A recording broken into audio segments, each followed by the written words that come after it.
Eu não gritei, não chorei na frente de ninguém, não virei a mesa, não bati a porta, não disse uma palavra sequer. Fiquei sentada com as mãos no colo, olhando para aquela mulher falar sobre mim como se eu não estivesse ali. E foi exatamente esse silêncio, aquele silêncio que todo mundo interpretou como fraqueza, que mudou tudo. Mas antes de te contar o que aconteceu depois, preciso que você entenda uma coisa. Eu não sou uma mulher que engole desaforo. Nunca fui. Criei 2 filhos sozinha. Administrei uma lanchonete por 18 anos, enterrei meu marido sem desmoronar na frente dos meninos e ainda assim acordei no dia seguinte e fiz o café da manhã. Eu sou do tipo de mulher que segura, que aguenta, que resolve. Então, quando eu digo que fiquei calada naquele dia, não foi por falta de coragem. Foi porque alguma coisa dentro de mim entendeu, naquele exato momento, que o silêncio era a resposta mais poderosa que eu poderia dar. O que aconteceu depois daquele dia foi algo que eu ainda estou processando e acho que vai levar mais algum tempo. Meu nome é Ruth, tenho 57 anos.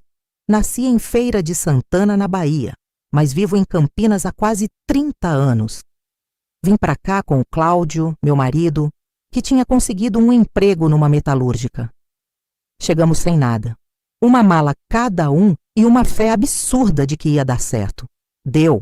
Com muito trabalho, com muita mão calejada, com muita noite que eu não dormia pensando em conta a pagar, deu. O Cláudio era um homem bom. Trabalhador, honesto, presente. A gente teve o Tiago quando eu tinha 26 anos. E o Leonardo 3 anos depois. Foram anos difíceis, anos de apertura, mas a gente nunca deixou faltar o essencial. Comida, escola, afeto. Eu fazia questão disso. A gente podia não ter muito, mas os meninos iam dormir sabendo que a mãe estava ali. O Cláudio foi embora cedo demais. 52 anos, um infarto fulminante, numa terça-feira de agosto. O Tiago tinha 24, o Leonardo tinha 21, os 2 ainda solteiros, os 2 ainda precisando de mim de um jeito ou de outro. E eu tive que ser o chão, mesmo tendo o chão arrancado debaixo dos meus pés. Não vou dizer que foi fácil, não vou mentir. Tiveram semanas que eu chorava no banheiro com o chuveiro aberto para ninguém ouvir. Mas eu me levantei, sempre me levantei, porque era o que eu sabia fazer. A lanchonete foi o que me salvou.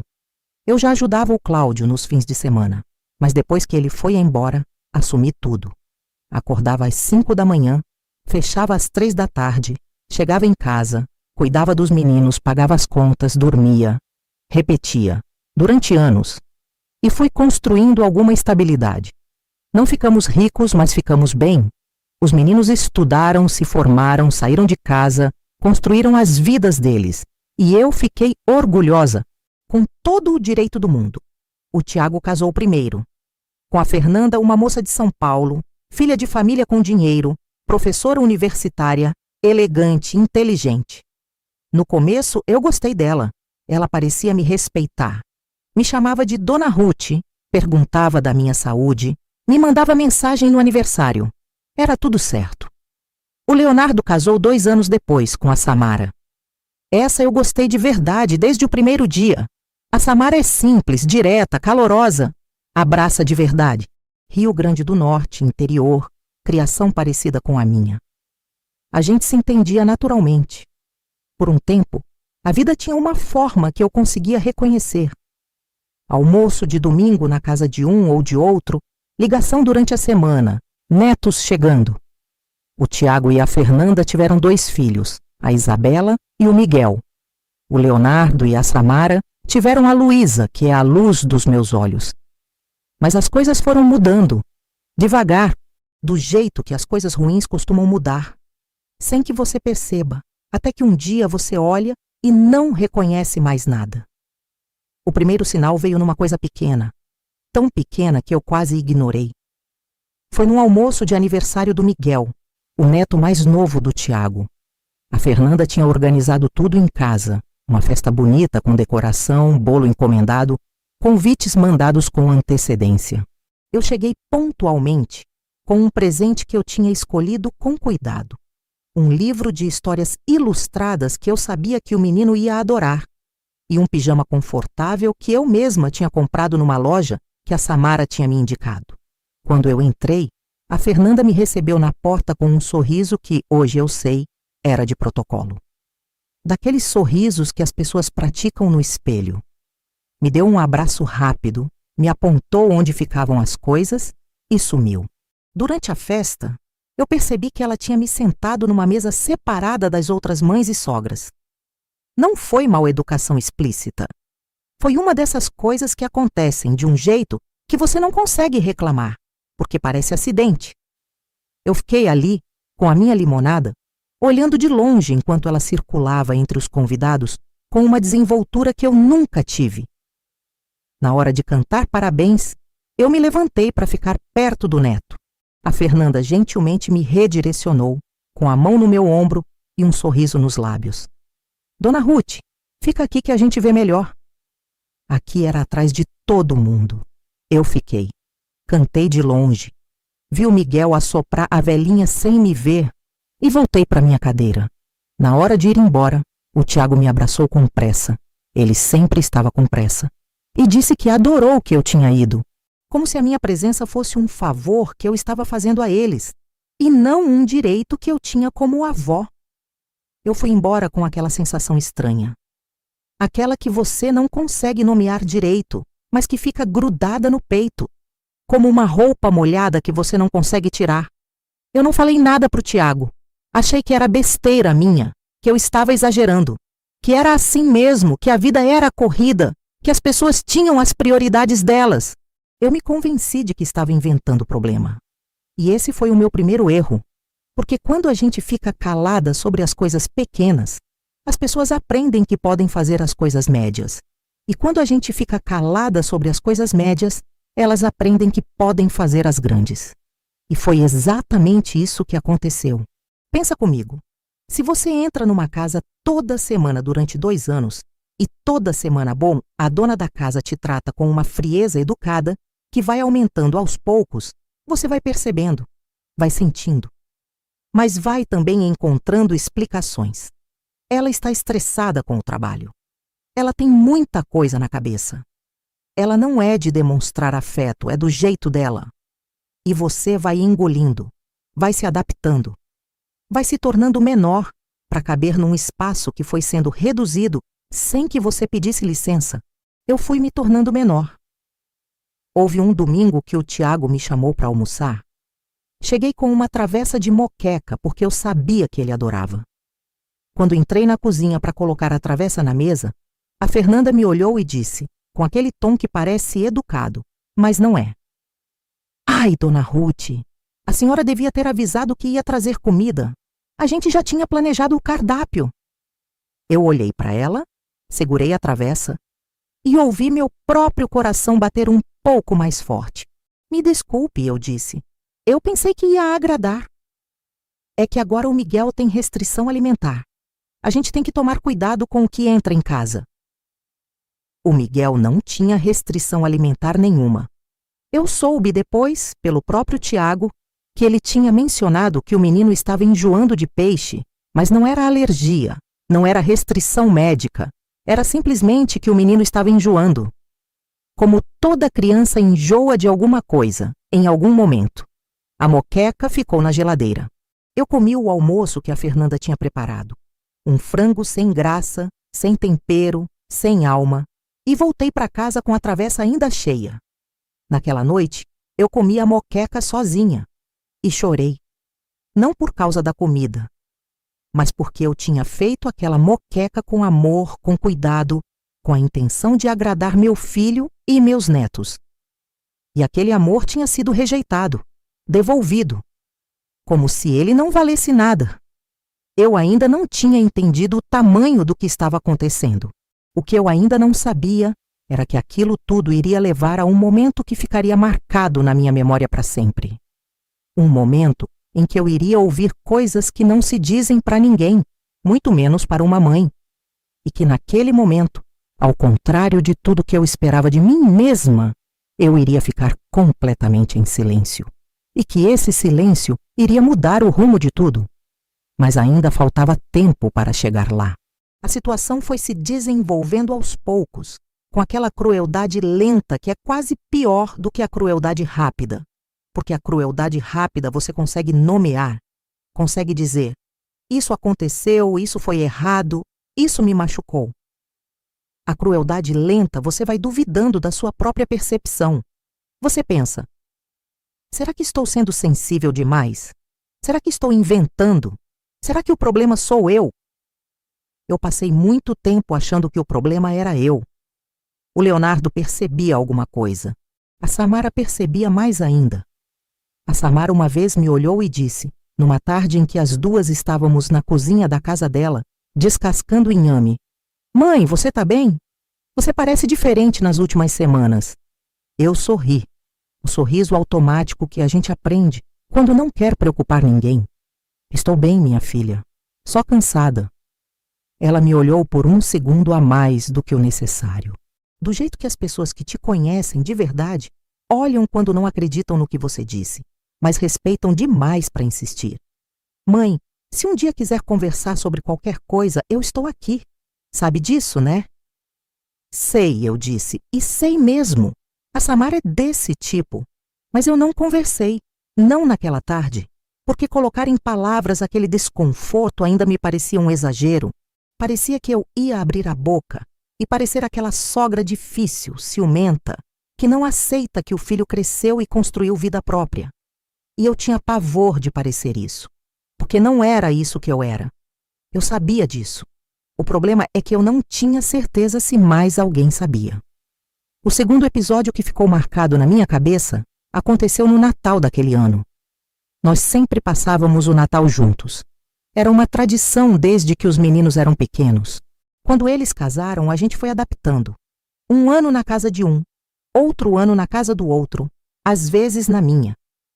Era um acordo que funcionava bem, que a gente tinha construído com boa vontade dos dois lados. Naquele ano, era minha vez.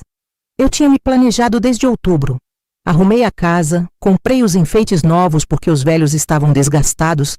Pedi a Samara para me ajudar com as compras porque eu queria que a ceia fosse especial. Pernil, farofa, salada, rabanada, panetone, vinho. Caprichei em tudo.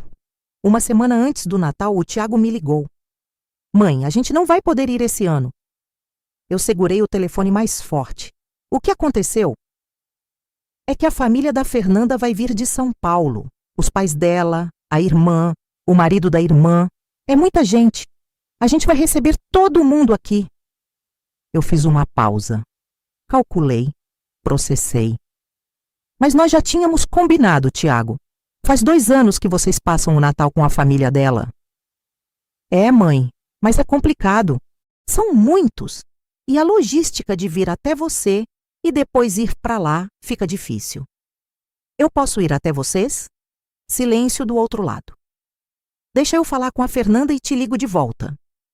Ele me ligou no dia seguinte. "Mãe, esse ano vai ser melhor você passar com o Leonardo. Fica mais tranquilo para todo mundo." Tranquilo para todo mundo, menos para mim. Eu não disse isso. Eu disse, "Tudo bem." E desliguei o telefone. E fiquei sentada na minha cozinha, olhando para as decorações de Natal que eu tinha pendurado com tanto cuidado, para o pernil que eu já estava temperando, para as rabanadas que eu ia fazer na véspera. Liguei para o Leonardo. Contei o que tinha acontecido. Ele ficou quieto por uns segundos. Aquele silêncio carregado que significa que ele está bravo, mas controlando. E disse, "Mãe, você vem para cá. Ponto final. O Natal vai ser aqui, com você, com a Samara e com a Luísa, e vai ser lindo." E foi. O Leonardo fez questão de que eu me sentisse em casa. A Samara me colocou na cabeceira da mesa. A Luísa ficou no meu colo durante boa parte da noite. Foi um Natal cheio de amor. Mas eu passei a noite com metade do coração em outro lugar, pensando nos meus netos, a Isabela e o Miguel, passando boa o Natal sem a avó Ruth, e me perguntando se eles iam sentir falta, e me perguntando se alguém ia explicar para eles por que eu não estava lá. Eu não disse isso para ninguém. Sorri, cantei, comi, abracei a Luísa. Agradeço imensamente por ter o Leonardo e a Samara na minha vida. mas engoli aquela dor de um jeito que deixou um gosto amargo que demorou semanas para passar. Isso já aconteceu com você? Conta nos comentários. Quando o novo ano começou, eu tentei me aproximar do Tiago de um jeito diferente. Pensei que talvez eu precisasse me esforçar mais, estar mais presente, mostrar que eu estava disponível, que queria fazer parte. Liguei mais vezes, propus almoços, ofereci cuidar dos netos para eles terem uma tarde a dois. A resposta era sempre amigável, sempre cheia de justificativas plausíveis. Essa semana tá corrida, mãe. A agenda da Fernanda está complicada. O Miguel está num projeto escolar importante. A gente te avisa quando tiver um espaço. O espaço nunca aparecia. Um dia eu estava no mercado e encontrei uma vizinha da Fernanda, uma mulher chamada Cíntia, que eu tinha conhecido num churrasco na casa do Tiago uns 2 anos antes. A Cíntia me cumprimentou com aquele afeto exagerado de quem encontra alguém que não via há tempo e ficou com vontade de colocar o papo em dia. Dona Ruth, quanto tempo? Você esteve no casamento da sobrinha da Fernanda no mês passado? Eu parei no meio do corredor. Qual casamento?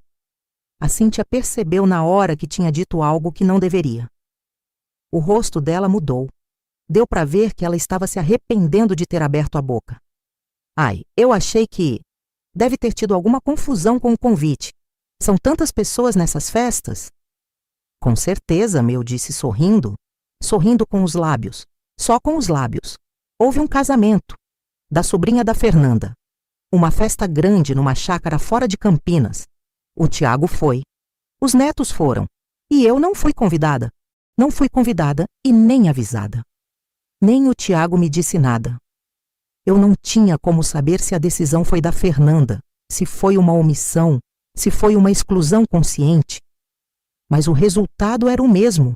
Eu tinha ficado de fora.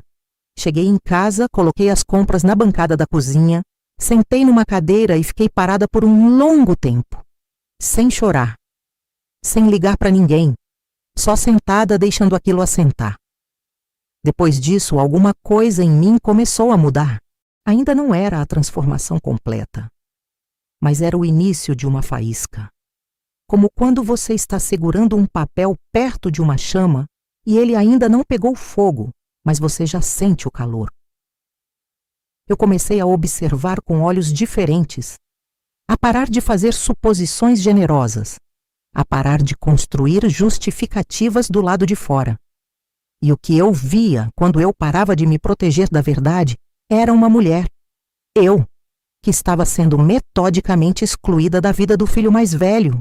Não de uma vez, não de forma dramática, não de um jeito que me desse o direito de reclamar sem parecer difícil, mas excluída do mesmo jeito. O Tiago deixava acontecer. Eu não sei se ele era conivente, se era fraco, se era simplesmente alguém que não queria conflito e escolhia o caminho mais fácil. Mas ele deixava acontecer. E isso era tão grave quanto fazer acontecer. Eu queria acreditar que ele não sabia. Mas no fundo, eu sabia que ele sabia. E aí chegamos ao dia que mudou tudo. Era uma tarde de maio. Fazia aquele frio seco de Campinas que entra pela janela e pede um agasalho mais grosso. Eu tinha ido à casa do Tiago porque ele tinha me ligado. Surpresa genuína, dizendo que queria conversar, que a Fernanda ia sair com as amigas e que ele queria aproveitar para tomar um café comigo. Eu fui, com vontade, com esperança, com aquela parte de mim que ainda queria acreditar que tudo podia se resolver, que meu filho ainda era o meu filho, que a gente ainda tinha um jeito de reconstruir o que estava desmoronando. Quando cheguei, o Tiago foi me atender na porta. Parecia nervoso. Aquele nervoso de quem está segurando alguma coisa pesada e não sabe como largar. Sentamos na sala. Ele fez o café. A gente ficou em silêncio por alguns segundos, daqueles silêncios desconfortáveis que existem entre pessoas que tinham muito a dizer e não sabem por onde começar. E então a porta de entrada se abriu. A Fernanda entrou. Ela não tinha saído com as amigas. Ou tinha saído e voltado. Eu não sei até hoje. O que eu sei é que ela entrou, me viu sentada no sofá e o rosto dela foi mudando, de surpresa para algo mais difícil de nomear. uma resolução, como se ela tivesse tomado uma decisão. Ela ficou de pé no meio da sala, não se sentou, não me cumprimentou. Olhou para o Tiago e disse: já que você não conseguiu falar, eu falo. Tiago ficou branco. Fernanda, não. Ela levantou a mão. Chega de ficar enrolando. A gente precisa resolver isso. Eu olhei para ela e espercei. Dona Ruth. Ela disse meu nome com aquele tom, formal, firme, carregado. Eu sei que isso vai ser difícil de ouvir, mas eu acho que a senhora precisa entender que a sua presença tem sido muito pesada para a gente. Você liga demais, aparece sem avisar. Fica com expectativas que a gente não tem como corresponder. E eu não consigo continuar fingindo que está tudo bem quando não está. O silêncio da sala era denso. Eu podia ouvir o relógio na parede. Podia sentir o café esfriando na minha xícara. A senhora criou o Tiago de um jeito muito apegado.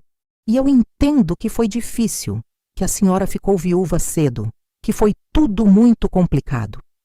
Mas ele é um homem adulto, tem uma família, tem uma vida. E a senhora precisa entender que não é mais a pessoa mais importante da vida dele. Nunca mais vai ser. E quanto antes a senhora aceitar isso, melhor vai ser para todo mundo. Eu olhei para ela enquanto ela falava. Olhei com atenção. Via os lábios se movendo. Via a expressão no rosto. Via o Tiago do lado dela com os olhos na direção do chão. O chão, não para mim. E eu não disse nada. Não disse uma palavra. Ela esperou.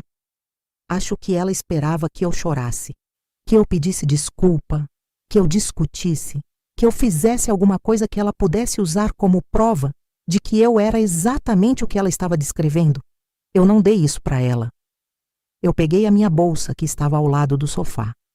Levantei devagar. Peguei o meu casaco que estava dobrado na poltrona. Olhei para o Tiago. Só olhei sem dizer nada, deixei que ele visse o que eu não estava dizendo. E caminhei até a porta. Quando eu estava na soleira, me virei uma vez. Só uma. Olhei para Fernanda nos olhos e disse com uma voz tão calma que eu mesma fiquei surpresa. Entendido. E fui embora. Entrei no carro, coloquei o cinto, liguei o motor, dirigi até chegar na minha rua, estacionei. Entrei em casa. Fiz o caminho inteiro sem chorar, sem ligar para ninguém, sem reagir de nenhuma forma visível. Só quando fechei a porta da minha casa, só quando o silêncio do meu próprio lar me recebeu, é que eu senti o peso daquilo. Como uma onda que você não vê chegar e te derruba mesmo assim. Eu me sentei no chão. Não no sofá, não na cadeira, no chão mesmo, com as costas na porta, e chorei. Chorei de um jeito que eu não chorava desde que o Cláudio foi embora. Chorei com o corpo inteiro, com a garganta, com o peito, com os anos todos de coisas guardadas. Mas deixa eu te dizer uma coisa. Aquelas lágrimas não eram de fraqueza. Eram de entendimento.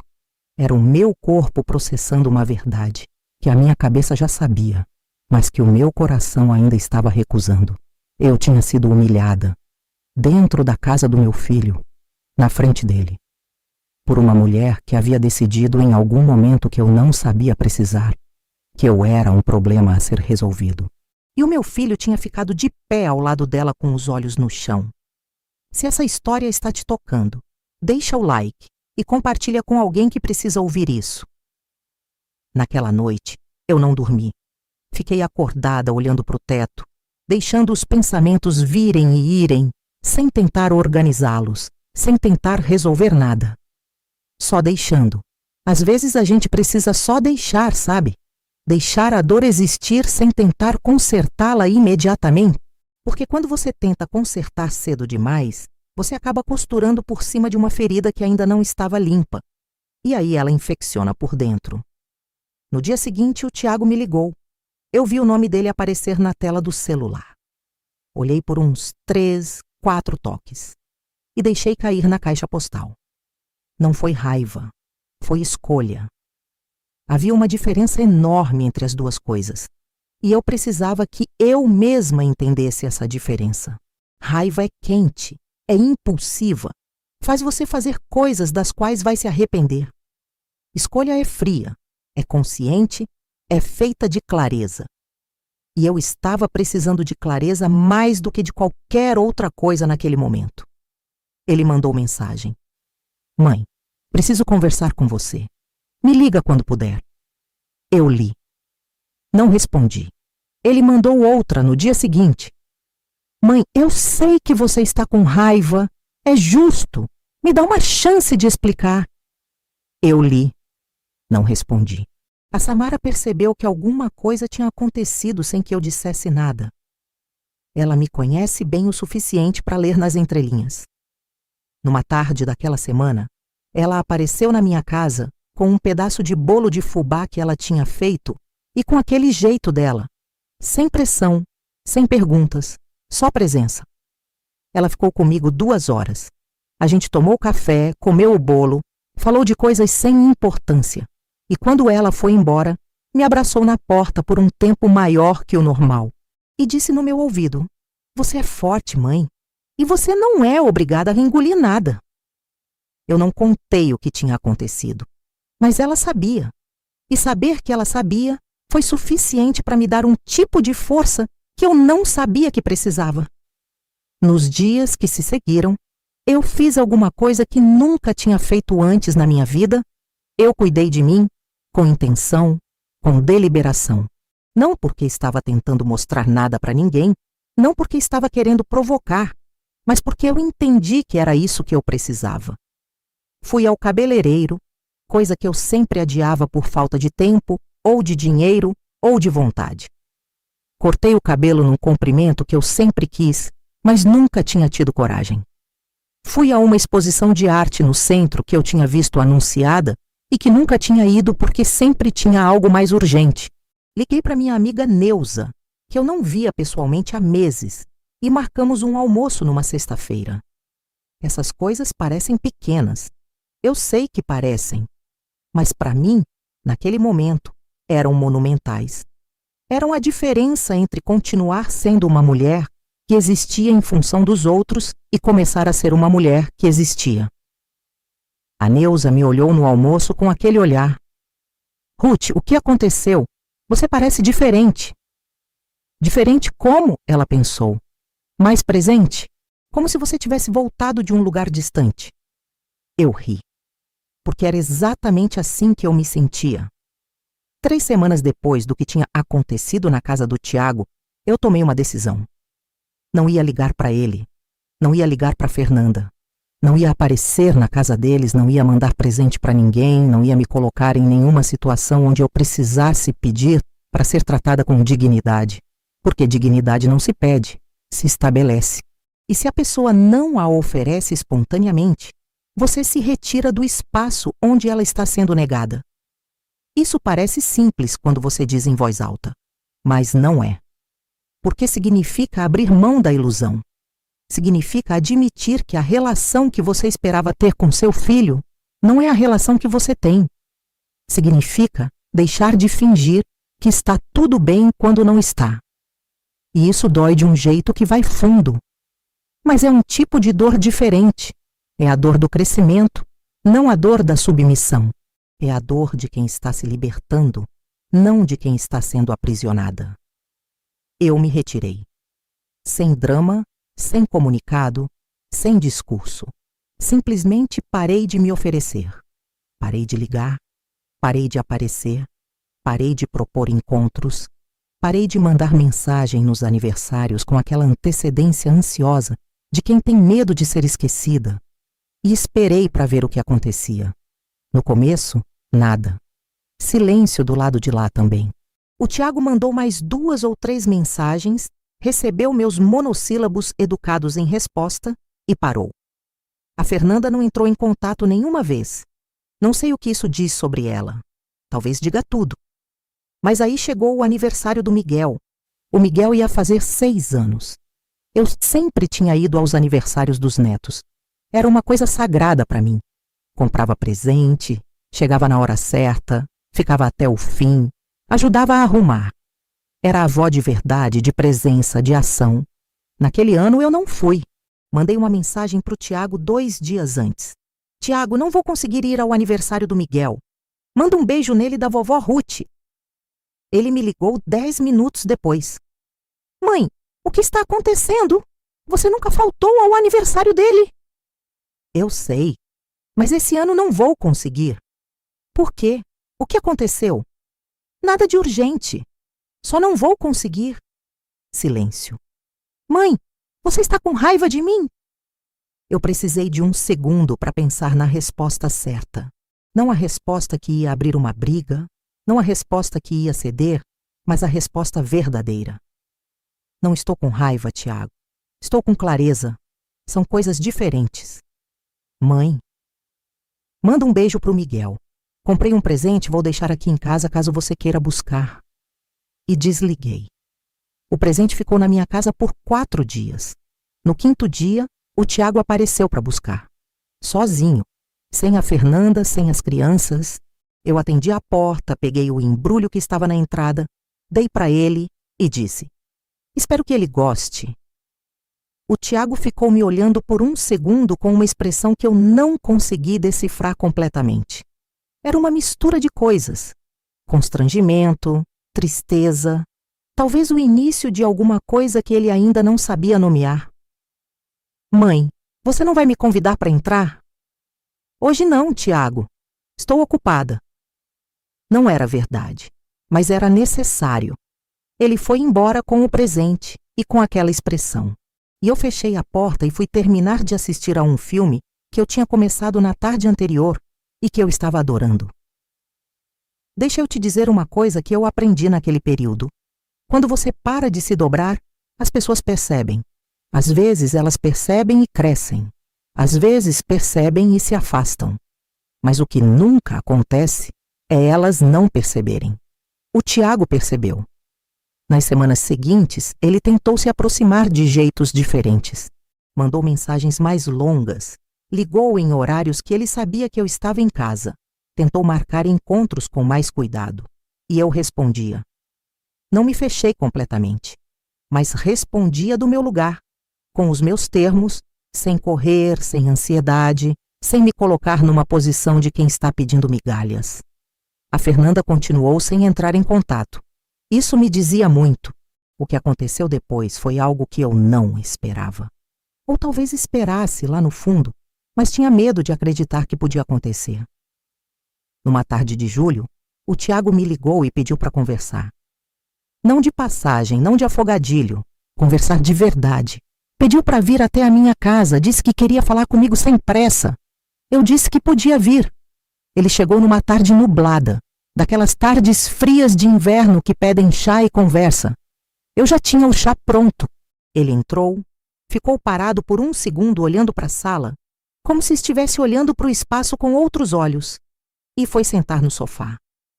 Ficamos em silêncio por um momento. Depois ele começou. Mãe, eu passei os últimos meses tentando entender o que aconteceu. Não só o dia em que você foi lá em casa e a Fernanda falou o que falou, mas tudo. Os últimos anos. Como a gente chegou aqui. Eu ouvi, sem interromper. E eu percebi uma coisa que foi difícil de aceitar. Que eu deixei acontecer. Que eu via as coisas e escolhia não ver. Que eu ouvia as histórias da Fernanda e achava que eram só versão dela, mas não ia atrás da versão sua. Que eu fui deixando você de lado aos poucos e convencendo a mim mesmo de que estava tudo bem, que você era forte, que você aguentava. Ele parou, respirou. Mas ninguém aguenta para sempre, mãe. E a senhora não tinha que aguentar nada. A senhora merecia mais, muito mais. Eu olhei para o meu filho, para o homem de 41 anos que tinha na frente de mim, e vi também por um segundo o menino de 6 que ficava esperando eu chegar da lanchonete, com o rosto colado na janela. Tiago, eu disse devagar, eu te amo. Isso nunca vai mudar. Mas amor não é suficiente quando não vem acompanhado de respeito. E eu precisei aprender isso também, que eu não posso exigir respeito de quem não está disposto a oferecê-lo. O que eu posso fazer é decidir onde eu coloco a minha energia, o meu tempo, a minha presença. Ele assentiu. O que aconteceu com a Fernanda naquele dia foi errado. Errado da parte dela e errado da parte sua por ter deixado acontecer. Eu disse isso com firmeza, mas sem raiva. Eu não vou fingir que não aconteceu e não vou agir como se aquilo fosse um assunto pequeno, porque não foi. Aquilo me machucou de um jeito que vai levar tempo para sarar. Eu sei, ele disse. A voz estava embargada, mas eu também não vou fechar a porta definitivamente, porque você é meu filho e porque eu acredito que as pessoas podem mudar quando elas decidem mudar de verdade. Eu quero mudar, mãe.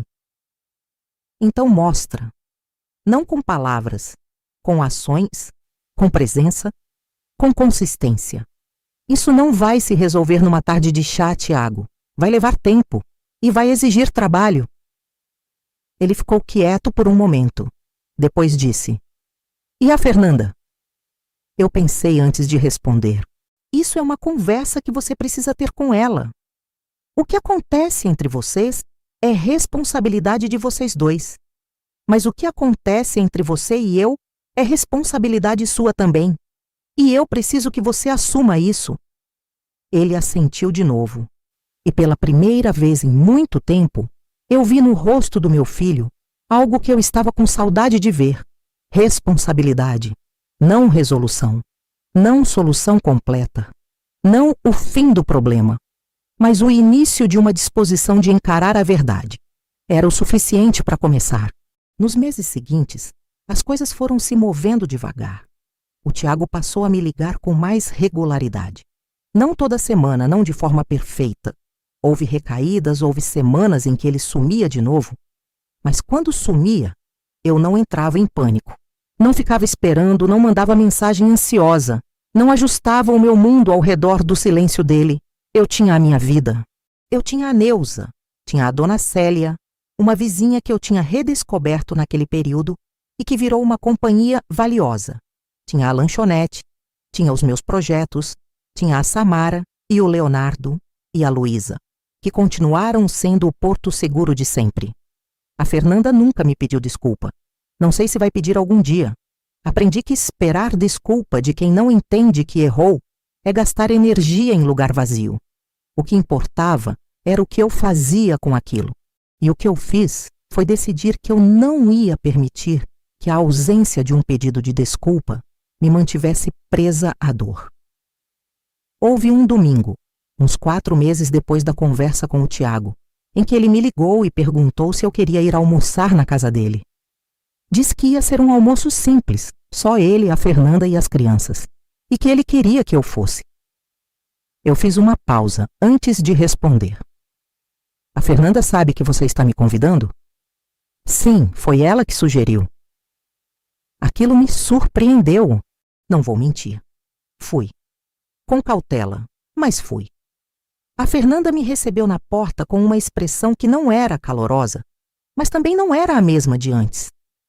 Era uma expressão de alguém fazendo um esforço consciente, de alguém que talvez tivesse tido 1 ou 2 conversas difíceis com o marido e tivesse chegado a um entendimento que ela ainda estava processando. Não foi um almoço fácil, mas foi honesto.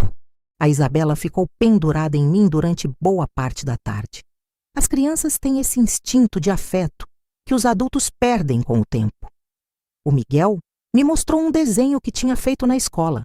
A Fernanda serviu a mesa sem fazer nenhum comentário sobre o que eu tinha ou não levado. Não foi transformação. Não foi perdão mágico. Não foi tudo resolvido como num conto de fadas. Mas foi um passo pequeno, real, honesto. E às vezes é isso que a vida oferece. Não a resolução perfeita, mas a possibilidade de um próximo passo.